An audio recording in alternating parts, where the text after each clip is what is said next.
చిన్న పిల్లలున్న వాళ్ళందరూ కూడా తప్పకుండా ట్రై చేయాల్సిన రెసిపీ ఇది. ఇలా గనక హెల్తీగా స్నాక్స్ ఇంట్లోనే చేసి పిల్లలకి ఒక గిన్నెలో వేసి ఇచ్చారంటే చక్కగా ఒక దగ్గర కూర్చొని తింటారు. నోటికి రుచిగా ఎంతో బాగుంటుంది. వాళ్ళు కూడా ఇష్టంగా తింటారు.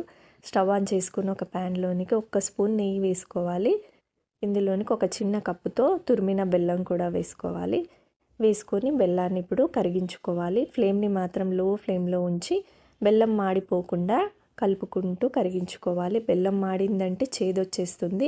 బెల్లం కరిగిన తర్వాత ఇందులోనికి బొరుగుల్ని వేసుకోవాలి.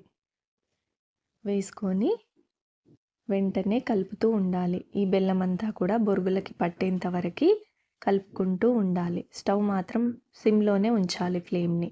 ఇలా బెల్లం అంతా బొరుగులకి పట్టగానే స్టవ్ ఆఫ్ చేసేసుకోవాలి. తర్వాత ఒక బౌల్లోనికి వేసేసుకొని ఇలా కొంచెం చల్లారిన తర్వాత చేత్తో ఇలా విడివిడిగా అన్నామంటే అన్నీ కూడా చక్కగా విడివిడిగా వచ్చేస్తాయి.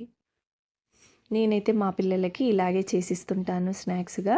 చిన్నపిల్లలు ఉన్నవాళ్ళు ఈ విధంగా ట్రై చేసి చూడండి. పిల్లలు కూడా ఇష్టంగా తింటారు అండ్ హెల్త్కి కూడా మంచిది. వీడియో నచ్చిందంటే లైక్ చేయండి. అలాగే సబ్స్క్రైబ్ చేసుకోండి.